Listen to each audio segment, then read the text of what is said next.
Afternoon, welcome. This is Waec here, 2020 test of oral pass question.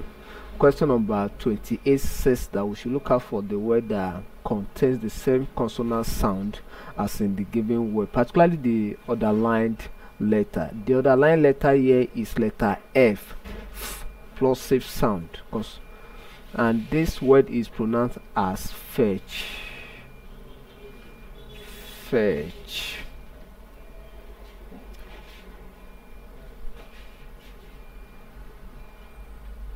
Option A is pronounced as approve, not approve as people pronounce it. Approve. Oof.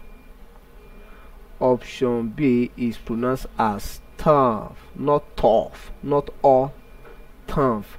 Consonant number 10, and sound. Tough, not tough.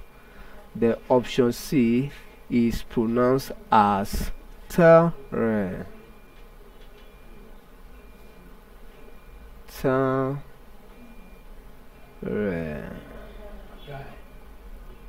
Option D is pronounced as believe. Believe. So by this transcription, we find out that option B is correct because it has the sound as in the given word. So option B is correct. Thank you and God bless you. Kindly subscribe for more videos.